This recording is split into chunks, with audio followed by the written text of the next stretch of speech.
The Dark Side of Ryan Toad's Review. I said the title like 3 times, guys. Let's just watch the video. I think the important thing is just make sure put the kids first. The kids first. The kids first. Nothing more than a tool for marketing to very young children, zero value to kids. It's straight up dangerous and should be blocked by most parents. I hate this channel, everything about it. Seriously awful. It's a giant commercial and they are always talking about freaking McDonald's. Young brains are impressionable and this is completely not what I want my child to witness as fun. Garbage, pure garbage. Just another way to manipulate kids to make money for this type of parents. It has no educational purpose. Why does a child need that many toys? He's gonna have girl issues because everything is about me. Ryan's Toy Review was like a trash reality TV show for small children. It seems to be addictive for kids, yet has no real substance. Dang, I didn't know people hated this man like this, bro. Like, Jesus, right? He's like 7. How are you coming for my man's like this? Like, he's 7, bro. Let my man play with his toys, Brody. Golly. The Dark Side of Ryan Toys Review. According to Forbes, throughout 2020, Ryan's World took home an approximate income of $29.5 million, making him $29.5 million? Ben! Ben, we about to be rich! Get Jakob down here! Hey, yo, guys, streaming is done. Starting tomorrow, no more streaming. My son is about to be a YouTuber. 29 point Ben! Nah, bro. Forget all this. There's no reason. What am I doing this for? Like, what's the point of me doing this? Why am I doing this? 29.5 million, bro? Are you kidding me? Are you kidding me? What is this? Yako! Come. You want to be rich? You want to be rich? Here. Play with the toys. Play with the toys, dog. We trying to get rich.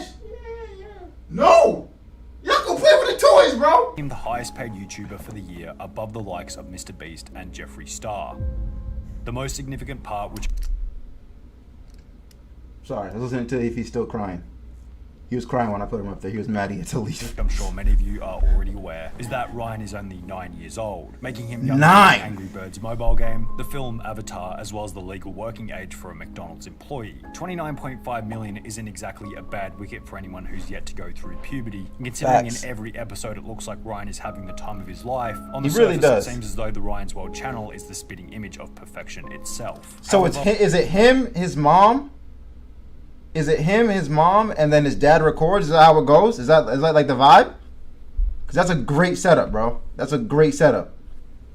Like all things in life, the Ryan's World channel has a dark side that's rarely talked about in the media. We try not to capture any moment that Ryan's in distress. Legal battles to do with not fully disclosing paid sponsorships within videos, the exploitation of Ryan for the financial gain Not gonna lie, I feel like he's being exploited and I feel bad for him. Of his parents, and most surprisingly, the criminal history associated with Ryan's mother, Luann Caggi, who in her younger years actually went to prison. 7-year multi-million-dollar YouTube star Ryan Caggi's mother has a criminal past. In June 2002, when Ryan's mum was 18 years old, she was caught shoplifting at a JC Penney located in her hometown of Houston, Texas. That's normal. The security of the store discovered that she'd been trying to steal 6 items of clothing, totaling $93, which is equivalent to around $135 today. After being taken back to the police station, she would be fined $150 for the theft, given 40 hours of community service, as well as being put on a 6-month probation period. On top of this, she had to carry an offender identification card while also attending an anti-shoplifting program. However, here's where it gets interesting. Rather than simply showing up and doing her 40 hours of community service, she sat around and did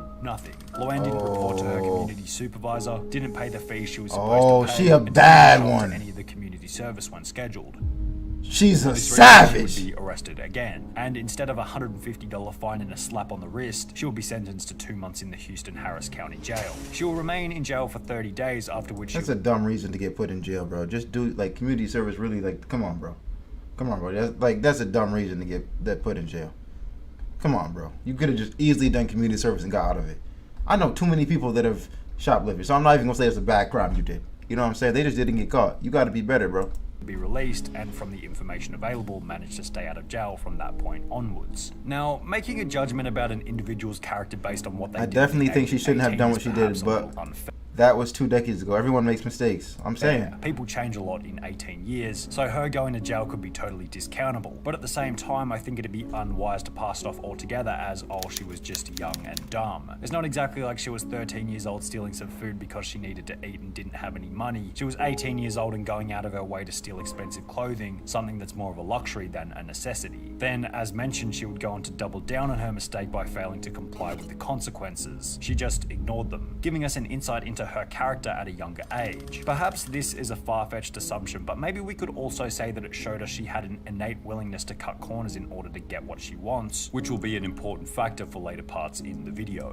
Are you trying to say she cut corners by exploiting her child? Are you trying to say she cut corners by exploiting her child? Nah, she wouldn't do that. Only I would. After this whole prison saga was over and done with, Loanne would meet her future husband Cheyenne, with whom she would later have her first son Ryan in October 2011. In March 2015, at the age of only 3.5, Ryan asked his mum, how come I'm not on YouTube when all the other kids are? I was watching other people and I was like, why am I not on there? And Following this statement, Ryan's parents would create the Ryan Toys Review channel and begin making the videos with him shortly thereafter. Let's go get it then. You want it? Uh-huh. Okay. Put it in the cart. In July 2015, only 4 months after creating the channel, they would see their first piece of viral success with their video. I'm stupid, but I just realized, like, so I'm sorry. So what he really does, right? Like, he does have a Mad D voice. What he really does is just review toys. Like, that was how it started from the jump and everything. Like, he just got toys and reviewed them. Dang. That was genius from the start. Giant Lightning McQueen Egg Surprise, I'm filling up gas. which gained 20 million views after only 1 month. Following this success, the channel began posting new videos daily, and while this was great for the growth of the channel, it began the discussion about whether the channel was really in the best interest of Ryan, or was it borderline abuse to have the child. He is 10 now. He will be in middle school soon. Poor kid. I can't imagine being him. Basically just working the whole time. Poor child. I feel so bad for him. May God protect his soul. Doing so much work with the money ultimately going to the parents. There's always been a question of ethics in any discussion relating to kids' channels on YouTube. What are the labor laws about putting your kids in videos? Like, how do you quantify the value that they're bringing to the content? Are there? Is that value going back to them? But is the criticism towards preteens making more than $1 million a year on the YouTube platform just pure jealousy from other If you people? Google who Ryan might be Toys in Review, their you'll see 40s that it's a making very 60 profitable grand a channel. year? Commercialism, Or is pure there and a simple. legitimate case for concern? It's an extremely difficult topic to determine for a few main reasons. Firstly, there'd be channels where the child, being the main star, legitimately wants to be a part of the show, which is apparently the case with Ryan. What was special is that he wanted his own YouTube channel. Yeah. And you have a lot of parents who, like, come on, Push it on pushing their them. kids out there. However, there are other channels on which you can tell the kids clearly don't want to be involved in the videos, and the parents are forcing them to appear in order to gain ad revenue. Oh, I remember this one. I remember So in that. order to determine whether Ryan being involved in the videos is a part of the channel's dark You remember side, that child? They were like making that was a channel where they're making the kids like hit each other and stuff like that on YouTube. That's wild. That's wild, bro. That's wild. we have to first determine a few different things. Is it voluntary involvement? Is he being held at gunpoint to perform? Does he have to deal with the difficult parts of the channel like editing, criticism, and innovation? How much of the spoils and rewards actually go to Ryan in the present and future? We see comment after comment talking about how they are exploiting him, which would be awful if true, but simply having him appearing in the videos is Basically, you're just another child celebrity that's being exploited by his parents. Hi, Suzanne. Welcome to Ryan's World. God, that was so forced and poorly acted. The poor kid is being exploited so much.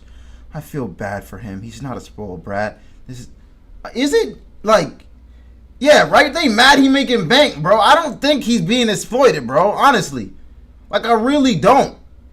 Like, y'all just upset. Like, oh my God. really exploitation. We need to ask more questions. Now, the first thing we have to establish here in order to determine whether Ryan's appearance is a part of the dark side of the channel is whether or not Ryan is being forced to appear in the videos. Now, Ryan stated that the channel was birthed because he personally wanted to be on YouTube and it wasn't because his parents forced him. However, it's also important to question this statement with a healthy level of skepticism. Ryan was only 3.5 when he was first put on the platform. It's hard to believe that any kid of that age would already be keen to personally appear on any kind of public platform. But I could be completely wrong with that. As shown in the same video, the #1 most desired job for kids aged 8 to 12 is YouTube star, followed by teacher, professional athlete, musician, and astronaut. However, if you did a study on the most desired jobs for kids aged 0 to 4, they probably wouldn't have an understanding about the concept of working a job. For this reason, I'd make the assumption that the idea for the channel was more than likely from Ryan's mom. And the story of Ryan just seeing other kids on YouTube and wanting to be a part of it as well is an over-embellished statement to go along with the channel's lighthearted branding. However, while this somewhat answers whose idea it was for the creation of the channel in the first place, it fails to answer the more important question: is Ryan being forced to appear in the videos? In the beginning, perhaps there was a trade-off between Ryan and his mum, where if Ryan's mum got to film Ryan in the videos, Ryan would be able to get as many toys as he wanted. A deal that makes sense for both parties involved. That'd be a you great can deal. clearly see in the beginning that Ryan isn't being forced to appear in the videos. Kids aren't very good at hiding their emotions, especially 3-year-olds. If they're sad, they'll show it. If they're happy, they'll show it. Why do you want this?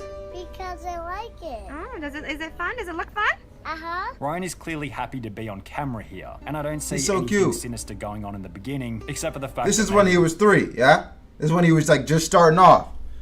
The career. Ryan's mum is using the toys in order to get a nice reaction out of Ryan. But as time has progressed and Ryan now has a lifetime supply of toys, using toys as a reward isn't really going to be all that interesting to him anymore. Especially considering he's getting older, which makes me think that unless there's some kind of other incentive for him, the only other way to get him to constantly appear on camera is with a bit of force. If we combine this with the fact that their channel has somewhat of a schedule and uploads almost daily, we can almost be certain that there are days when Ryan doesn't feel like making the content, and would have to be somewhat forced by his parents in order to appear in the videos, which would be an element of the channel's dark side. However, I could be wrong with this once again, and here's why. Firstly, because as previously mentioned, even a 9-year-old isn't very good at hiding their emotions. If he wasn't willing to appear in the videos, you'd be able to tell straight away. Secondly, Ryan doesn't actually have a very big role on the channel in terms of workload. He's the host and the face of the channel, but compared to the rest of the work required, those are probably the easiest jobs. A lot of these comments that state that the parents are exploiting their son for views must think that this kid is working 15 hours every single day being whipped by the parents in order to get out tomorrow's video. But I would totally disagree with that. He's not going to be doing any editing, he's not going to have to worry about scripting, he's not going to be dealing with sponsors, he's not going to be constantly innovating with dog. He's just there. He's just in front of the camera, bro. The hard work is being done by Ryan's parents and their team. Behind the scene, it's a lot more work than somebody might think. It is very time consuming. I would do all the editing after Ryan goes to bed, so I would stay up several hours. Assuming all of the backwork. That editing, bro, editing, thumbnails, like, that honestly takes the most time. Like, doing this, streaming, this is the most fun. I'm just going to say this now. Like, this is the most fun. I personally, I'm not going to lie, I like editing as well. But, like, not as much as I just like sitting here and talking to y'all, bro. You feel me? Like, not as much as I like just sitting here kicking notes. Like, behind the scenes definitely takes some work, bro. Definitely takes some work. But this definitely, being in front of the camera takes work too. So, I would say it's about 50-50 split. You feel me? Like, you know, imagine you're having a bad day and you got to be in front of the camera. You dig? Like, you're having a bad day, then you got to be in front of the camera. You know? Done by the parents, each of these videos could probably be filmed within the space of an hour. On top of this, there are videos where Ryan literally has 3 lines, with the rest of the video being taken over by an adult talking in a kid's voice. Ryan's total quote-unquote work week is probably like 10 hours max, which isn't exactly all that bad, especially when considering how much the channel is earning, which brings us to the question of finances. Revenue is being generated because these children are creating content. Where does that money go? Is it parents that are keeping that, or is it kids? One of the often perceived dark sides of the Ryan's World channel is that the parents are pocketing all the money. I hope when Ryan's 21, he gets to sue his parents for not sharing any money. I guarantee you his parents are putting away his money. I guarantee you they're saving a crap ton of it. People just, this right here is a person who doesn't know what to do with money. If she got a lot of money, she would just use it for bull crap. Like,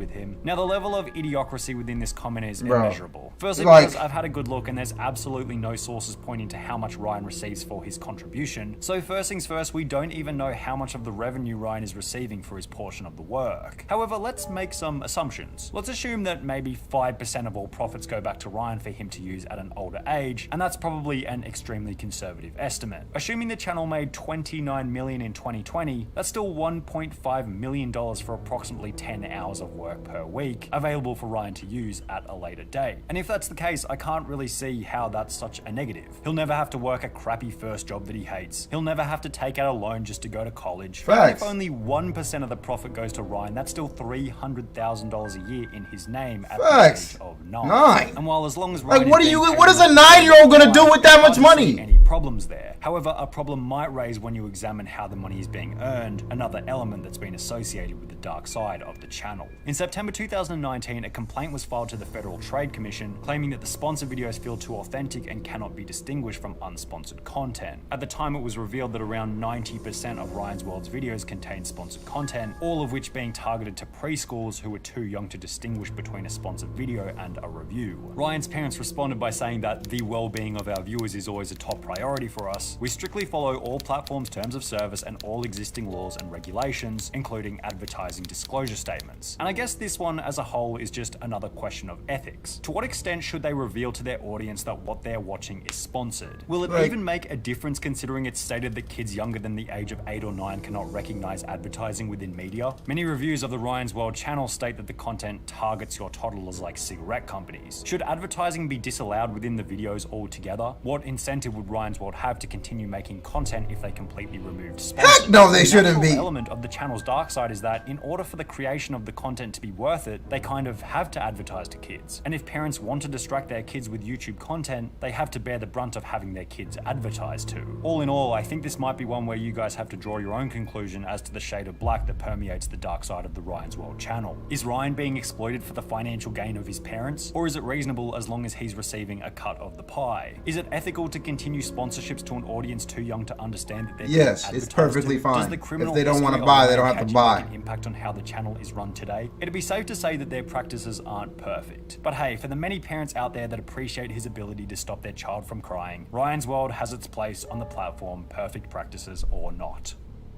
It's not like the kids have any money to buy anything anyways. He's just reviewing toys, bro. I guess they'll say like, oh mom, I want that toy. I guess parents probably tired of that. Tired of my son coming to me and saying that I want that toy.